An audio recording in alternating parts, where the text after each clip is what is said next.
इसमें देखो पहले वेक्टर का योग ही देख लो, जोड़ना। जैसे मान लो ए बराबर हो गया ए1 हो गया मान लो आई कैप, प्लस ए2 मान लो हो गया जे कैप, प्लस ए3 क्या हो गया के कैप हो गया। ठीक है। दूसरा सदिश मान लो है वेक्टर बी बराबर तथा वेक्टर बी बराबर मान लो हो गया b1 आई कैप, प्लस b2 क्या हो गया जे कैप, और प्लस b3 हो गया के कैप। ठीक है। अब मान लो इनको हमें जोड़ना है वेक्टर ए प्लस वेक्टर बी। हमने कहा जो सजाती वाले पद हैं वही जुड़ेंगे। वेक्टर ए प्लस बी दोनों को जोड़ रहे हैं तो हमेशा आई वाला आई के साथ जुड़ेगा। ठीक है। यानी ये होगा a1 प्लस b1 आई कैप, a1 आई कैप प्लस b1 आई कैप एक साथ हो जाएगा। आई कैप कॉमन ले लेंगे तो वही हो जाएगा a1 प्लस, सीधे जोड़ सकते हैं, यानी a1 प्लस b1 आई कैप, यानी सीधे आई का आई जोड़ देंगे। मान लो ये 2 आई कैप है और ये 5 आई कैप है, सीधे 7 आई कैप हो गया, सिंपल सा एकदम। उसके बाद फिर जे वाला एक साथ जोड़ देंगे, देख लो यहाँ पे है ना, जे वाला एक साथ जोड़ देंगे तो क्या हो जाएगा a2 प्लस b2 जे कैप हो गया। फिर ऐसे ही ये वाला जोड़ देंगे, a3 इसको जोड़ देंगे प्लस b3 के कैप, बस यही इसका योग है, दोनों का जोड़ हो गया। ये हमारा मिल गया वेक्टर ए। ठीक है। ये मिल गया वेक्टर ए प्लस वेक्टर बी मिल गया। ठीक है। इसके अलावा हमने बताया था यहाँ पे अगर इसको घटाना हो वेक्टर ए माइनस वेक्टर क्या करना हो बी करना हो, घटाना हो तो सेम वही सिस्टम फिर से करेंगे। ये हमारा हो जाएगा a1 आई कैप प्लस a2, पहले ये वाला लिख लो, जे कैप प्लस a3 के कैप, माइनस क्या है minus vector b. Minus vector b का मतलब वेक्टर बी लिखेंगे बस माइनस के साथ, इसमें माइनस से गुणा हो जाएगा तो जाएगा माइनस b1 आई कैप प्लस, प्लस नहीं माइनस वेक्टर भी लेना है ना, ये पूरा माइनस में जाएगा, माइनस b2 जे कैप माइनस b3 के कैप, है कि नहीं है। तो सेम अगर सिंपली वही कहें तो ये अगर a में से b को घटाना है तो इसमें घटाते जाओ, a में से b घटाना है ना, तो पहले यहाँ से a1 में से किसको घटाओगे b1 को घटा दो, a1 माइनस b1, ये क्या हो गया आई कैप। यहाँ से भी देख लो a1 में से b1 घट जाएगा और क्या जाएगा आई कैप, दोनों एक साथ आई के साथ।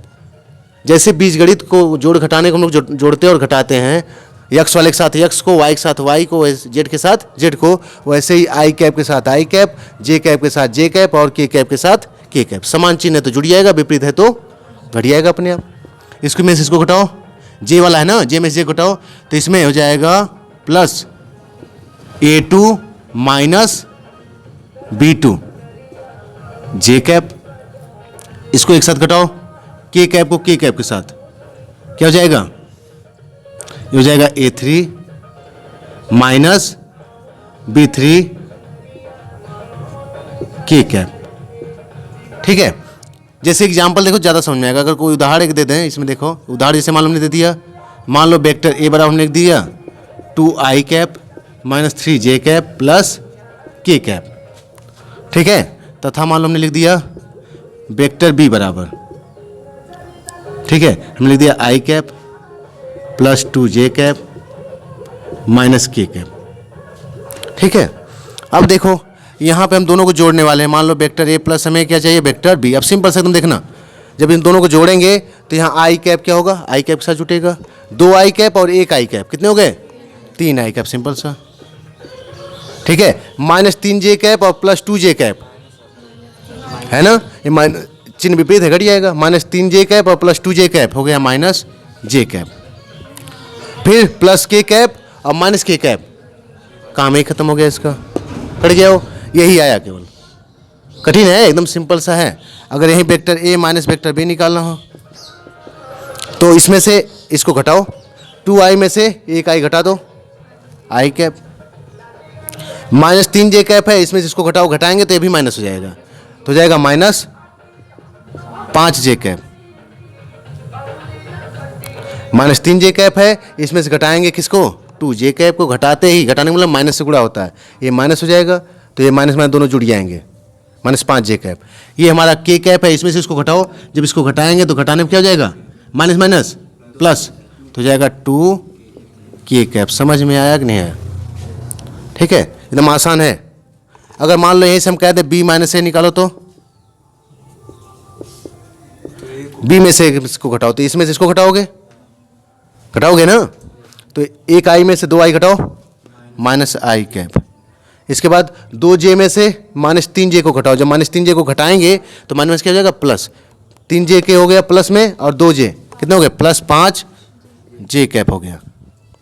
और ये माइनस के, इसमें से इसको घटाओ, घटाएंगे तो ये माइनस हो जाएगा, तो क्या हो गया, -2 के कैप हो गया। अगर ध्यान से देखो तो b माइनस ए वैसे भी ये होता है, a माइनस बी में माइनस से गुणा करने में मिल जाएगा। देखो दिशा विपरीत है केवल ना, देखो यही ना है, देख लो, ऊपर माइनस से गुणा करो तो मिल नहीं जाएगा। और देखो उल्टा आया, अभी ये प्लस है तो माइनस, ये माइनस है तो प्लस, ये प्लस है तो माइनस, है कि नहीं है?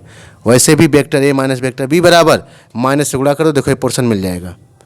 समझ में आ गई नहीं है? सदिशों का जोड़ना और घटाना सिंपल सा, जैसे एक्स वाई जेड को जोड़ते हो वैसे आई आई में जुटेगा, जे जे में जुटेगा, और के में। चिन्ह समान है तो जुट जाएंगे, विपरीत है तो घट जाएगा।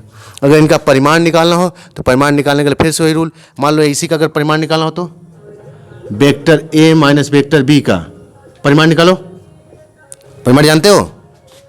परिमाण हमने क्या बताया, कौड़ी में इसके साथ कितनी संख्या है, आई के साथ 1 है, 1 का क्या हो जाएगा, वर्ग। जे के साथ कितना है, -5 है जे के साथ ना, तो -5 का क्या कर देंगे, वर्ग। ये क्या हो जाएगा हमारा, के साथ क्या है, 2, तो 2 का वर्ग, चिन्ह के साथ वर्ग करेंगे, कितना आ गया ये हो गया 25, 1 है 26, और 2 दूनी 4, कितना आ गया 30 हो गया, √30 मात्र का है कि नहीं है? अगर b माइनस ए का निकालेंगे तो कितना आएगा, ये भी उतना ही आएगा, क्योंकि यहाँ पर दिशा बदली है, देखो केवल दिशा बदली है, परिमाण तो अभी भी वही है। तो ये हमारा 2 सदिशों का योग हो गया।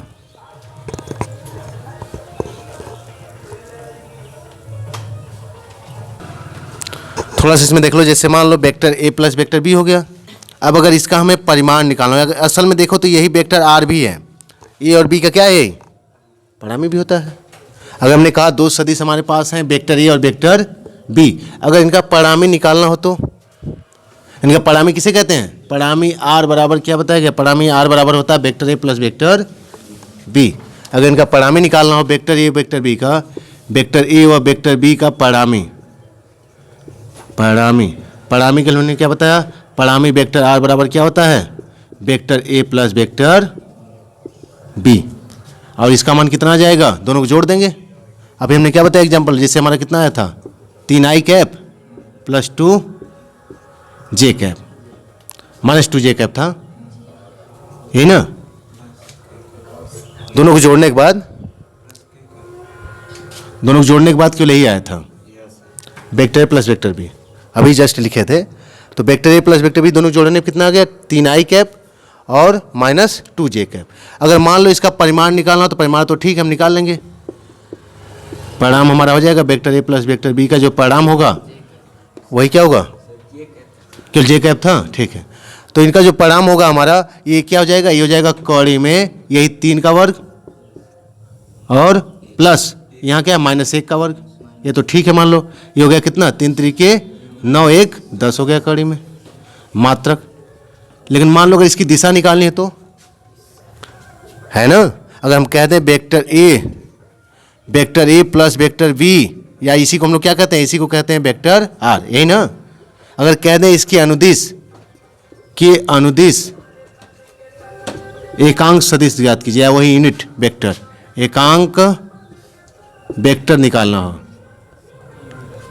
ठीक है। हमने कहा एकांक वेक्टर कैसे निकलता है, इसका एकांक वेक्टर निकालना है, जिसका भी एकांक वेक्टर निकालना है, हमने कहा उसके सदिश में किसका निकालना है, वेक्टर ए प्लस वेक्टर, इसी का एकांक निकालना है। जिसका भी निकालना हमने कहा उसके परिमाण से उसमें क्या कर दो, भाग कर दो। हमने कहा अगर ए का एकांक वेक्टर निकालना है ए कैप, तो क्या लिखते हो, वेक्टर ए में किससे भाग करते हो, माड ऑफ वेक्टर ए से। किसी भी सदिश का, किसी भी वेक्टर का अगर एकांक सदिश निकालना है, एकांक वेक्टर निकालना है, तो उस वेक्टर में उसके परिमाण से क्या कर दो, भाग कर दो। तो अगर मान लो अगर इसका निकालना हो एकांक वेक्टर तो हम क्या करेंगे, ऊपर इसी का मान लिखेंगे और नीचे इसके परिमाण से क्या कर देंगे, भाग। इसका मान कितना है, इसका मान है 3i कैप माइनस जे कैप, है कि नहीं है। और बटे परिमाण कितना आया है, परिमाण इसका ये आ गया रूट में, कड़ी में हमारा हो गया 10। अब इसको हम ऐसे लिखेंगे 10 से दोनों भाग कर दो, यहाँ हो जाएगा 3 में भाग करो, 3 बटे कड़ी में 10 आई कैप माइनस ये हो जाएगा हमारा 1 बटे कड़ी में 10 जे कैप। यही हमारा एकांक सदिश हो गया। किसी का भी निकालना हो, चाहे किसी का भी, अगर मान लो ए का निकालना है एकांक सदिश, एकांक वेक्टर निकालना है तो ए के वेक्टर में उसके परिमाण से क्या कर दो, भाग कर दो। बी का निकालना है अगर एकांक वेक्टर तो बी के सदिश में इसके परिमाण से क्या कर दो, भाग कर दो। ए प्लस बी का निकालना है तो ए प्लस बी में क्या करो, ए प्लस बी में इसके परिमाण से भाग कर दो। किसी का भी निकालना है तो सदिश में उसके परिमाण से भाग कर दो, ठीक है।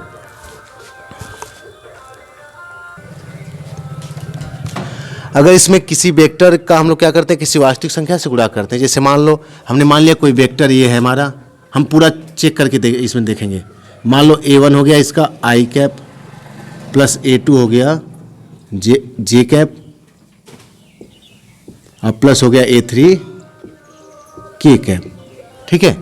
अगर मान लिया इसमें हमने किसी अदिश संख्या से गुणा कर दिया, किसी वास्तविक संख्या से क्या कर दिया, कोई वास्तविक संख्या मान लो हमने m से गुणा कर दिया, कोई वास्तविक संख्या m से, देखो गुणा कर रहे हैं, m से हमने गुणा कर दिया किसमें, वेक्टर a में। ध्यान देखना, अगर m से हमने क्या कर दिया, वेक्टर में गुणा कर दिया, यहाँ कोई अदिश, यदि कोई अदिश या वही स्केलर, कोई अदिश या वास्तविक संख्या लिख लो, वास्तविक संख्या क्या हो, यम हो तो यहाँ यम से गुणा करने में, चलो हम चेक करते हैं क्या आता है।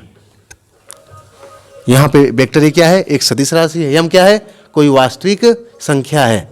कोई भी वास्तविक संख्या हो सकती है, भिन्न में हो सकती है, दशमलव में हो सकती है, प्लस माइनस किसी में भी हो सकती है, क्योंकि वास्तविक संख्या सभी होती है। किसको छोड़कर, केवल कड़ी में माइनस को छोड़कर। देख लो इसमें, यहाँ पे अब इसको गुणा करो, बताओ यम वेक्टर का मान क्या है, ये है हमारा a1 i cap plus a2 J cap और प्लस a3 क्या है, k कैप हो गया, यही ना। अब यम का गुणा करो अंदर, यम का जैसे अंदर गुणा करेंगे क्या हो जाएगा, देखो हो जाएगा यम a1, इसका गुणा हो जाएगा i कैप प्लस यम a2 जे कैप प्लस यम का गुणा इसमें जाएगा यम a3 k कैप, है कि नहीं है। अगर मान लो इसका हम परिमाण निकालें तो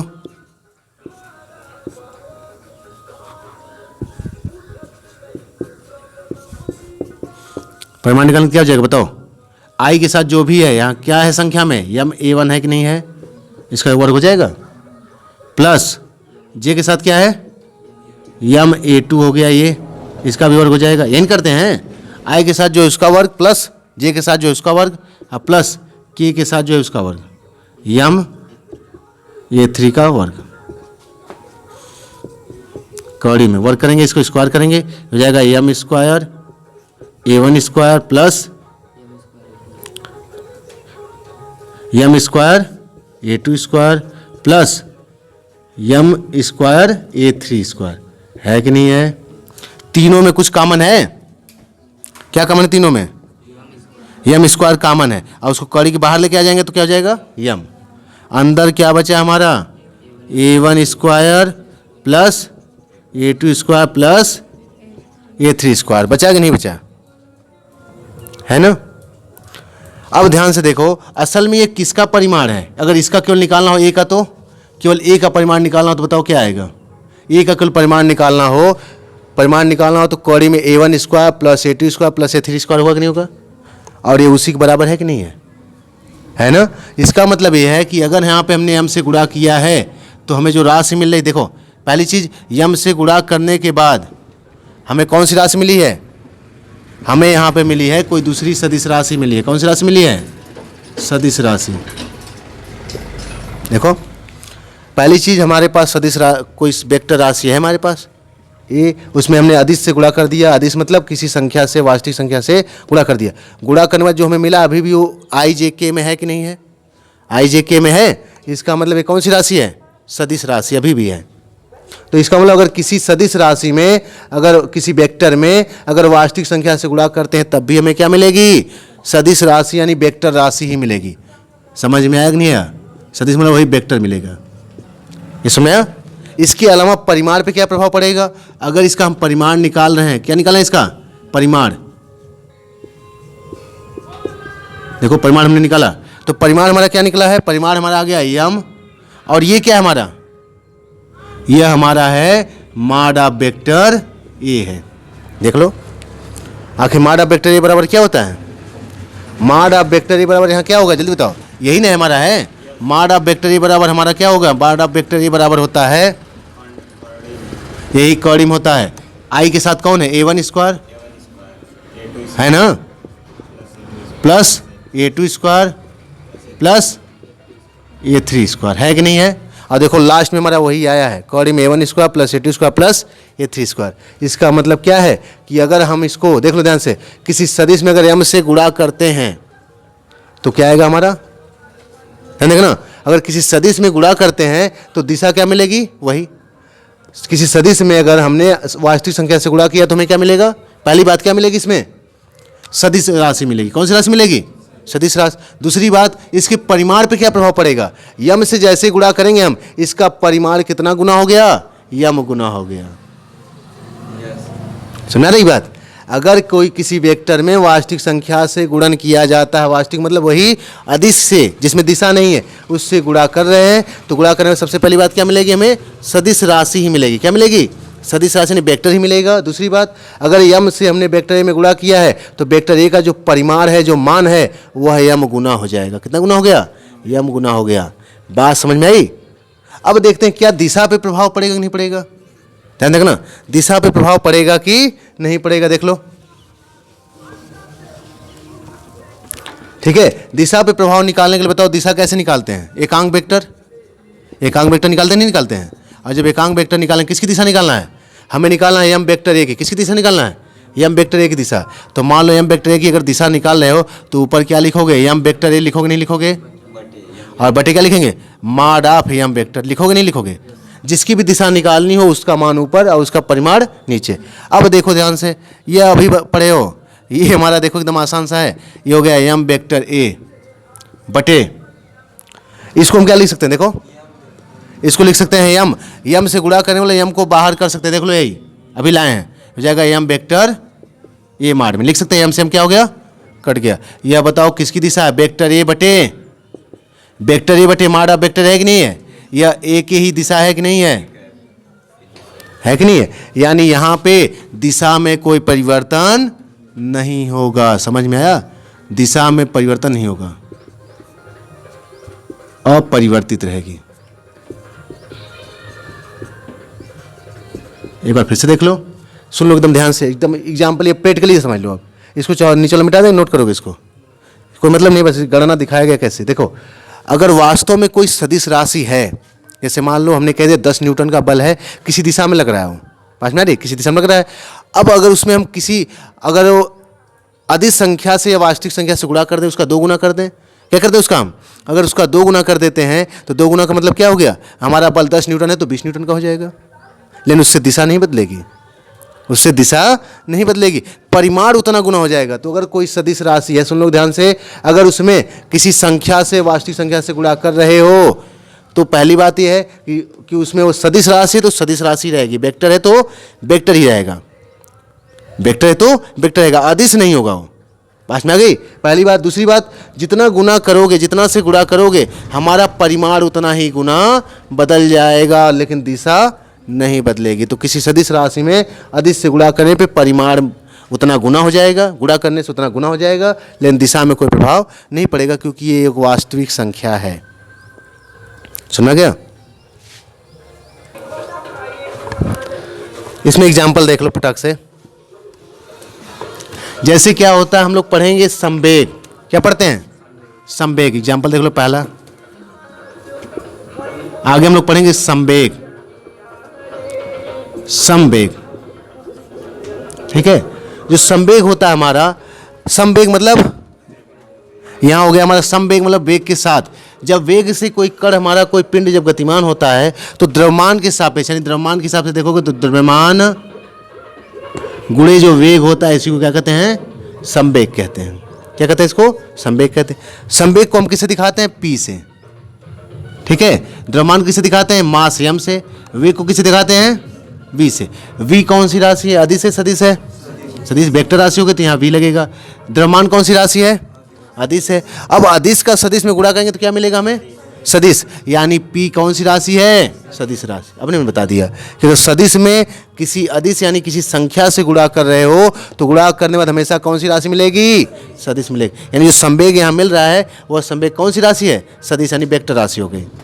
समझा गया। इसमें अगर वेक्टर p का जो परिमाण होगा हमारा, इसका जो मान होगा वेक्टर p का, ये जो मान होगा, इसका जो मान होगा हमारा अदिश मान, ठीक है, अदिश मान जो होगा वह इसी वेग का क्या हो जाएगा, यम गुना हो जाएगा। ठीक है, अगर मान लो कोई भी वेग है उसका, अगर द्रव्यमान 1 है तो 1 गुना आएगा, 2 द्रव्यमान हो गया तो 2 गुना आएगा, 3 हो गया तो 3 गुना। बस इसी पैटर्न पे चलता है। समझ में आया कि नहीं है। अगर यहां से हम निकालना चाहे तो ऐसे m बराबर अगर निकालना हो, देखो m का मान तो यहां से निकाल सकते हैं, v को दबे दो, वेक्टर p बटे क्या हो जाएगा, वेक्टर v। ठीक है, तो यहां पर जो m का मान होगा हमारा वह दोनों के परिमाण के क्या हो जाएगा, बराबर निकाल सकते हैं। तो ये पहला एग्जांपल हो गया किसका, हमारा। अब इससे दिशा देख लो थोड़ा सा, दिशा कहाँ मिलेगी, परिमाण क्या मिलेगा, परिमाण। परिमाण हमने क्या बताया, पहली चीज इसमें 3 टॉपिक, पहला क्लियर हो गया, इसमें गुणा किया तो हमने कौन सी राशि मिल गई, सदिश। दूसरा क्या इसमें है, परिमाण।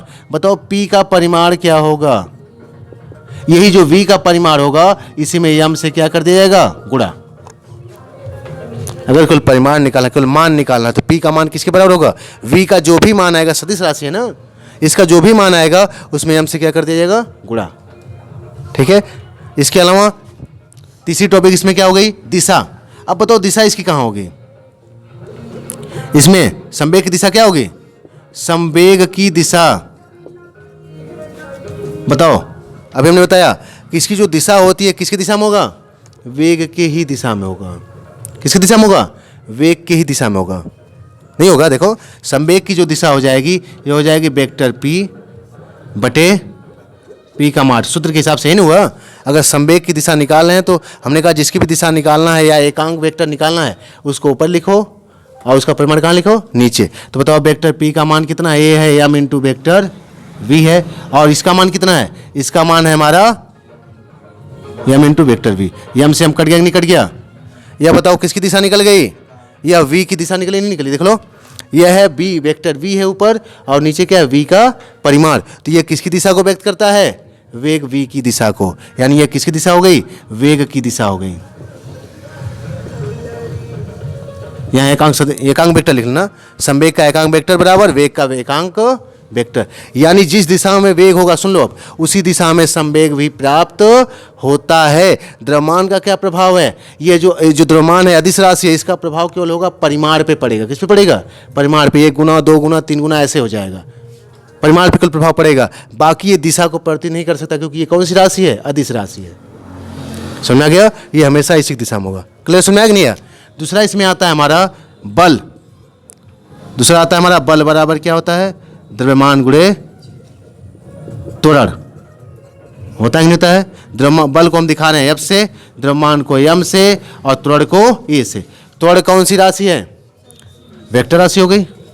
ये कौन सी राशि है, अदिश। तो गुणा करने पे कौन सी राशि मिलेगी, अदिश मिलेगी, ये सदिश मिलेगी, वेक्टर मिलेगा। ठीक है, तो जब भी परिमाण से गुणा करें, पहला चीज क्लियर हो गया। देखो परिमाण से गुणा किया, सदिश मिला कि नहीं मिला, सदिश में किसी वास्तविक संख्या से गुणा करने पर सदिश मिलेगा, पहला टॉपिक क्लियर। दूसरा परिमाण क्या मिलेगा इसमें, परिमाण, परिमाण जो इसका मिलेगा कुछ नहीं, इसके परिमाण से इसमें गुणा कर दो, यही ना, वेक्टर ए के परिमाण, क्योंकि परिमाण इसका निकलेगा नहीं, इसका तो वही निकलने वाला है। हम लोग ऐसे नहीं पढ़े, देखो हम पढ़े हैं कि अगर m वेक्टर ए का जैसे परिमाण करोगे m बाहर वैसे ही आ जाता है, कोई प्रभाव नहीं पड़ेगा, है कि नहीं है। तो परिमाण में प्रभाव पड़ेगा क्योंकि परिमाण देखो a का जो परिमाण है उसका m गुना हो जाएगा। ठीक है, सदिश पता हो गया, क्लियर, सदिश बनेगा। दूसरा a का जो भी मान आएगा जो भी इसका परिमाण होगा। अब द्रव्यमान के हिसाब से हमारा बल, अगर द्रव्यमान 1 है तो इस त्वरण का एक ही गुना आएगा बल, अगर द्रव्यमान 2 है तो 2 गुना आएगा त्वरण, ठीक है। और अगर 3 हो गया तो ये 3 गुना हो जाएगा, ठीक है। अब इसके बाद आ जाओ लास्ट इसमें परिमाण के बाद दिशा, बल की दिशा, एकांक वेक्टर या वही दिशा कहो, एकांक वेक्टर। बताओ कैसे निकालते हैं एकांक वेक्टर? ये हो जाएगा बल का, तो बल बटे क्या हो जाएगा? बल का परिमाण, ठीक है। ये बल हमारा है m इंटू वेक्टर ए है कि नहीं है? m इंटू वेक्टर ए है। और नीचे क्या हो जाएगा? ये आ जाएगा m वेक्टर ए का माड। ये देखो हम लोग निकाले हैं, ये कट गया नहीं कट गया? यह हो गया वेक्टर ए बटे माड ऑफ वेक्टर ए। यह ए की दिशा हुई कि नहीं हुई? यानी यहाँ पे ये हमें किसकी दिशा मिलेगा? ए की दिशा में। ये हो जाएगा त्वरण ए का एकांक वेक्टर, ठीक है। तो यहाँ पे हमने जब सदिश में अदिश से गुणा किया तो सदिश मिल गया, पहला टॉपिक। दूसरा, इस अदिश से गुणा करने से क्या हुआ है? केवल बल का जो परिमाण है वो बदल गया है, बल का जो मान है वो बदल गया है। जितना भी बल होगा, अगर मान लो द्रव्यमान 1.5 kg है तो 1.5 गुना हो जाएगा बल हमारा। इतना प्रभाव पड़ा परिमाण पे, दिशा पे कोई प्रभाव नहीं पड़ा है। जिस दिशा में त्वरण होगा उसी दिशा में क्या होगा? हमारा बल भी होगा। इससे दिशा पे कोई प्रभाव नहीं पड़ता है। क्लियर है?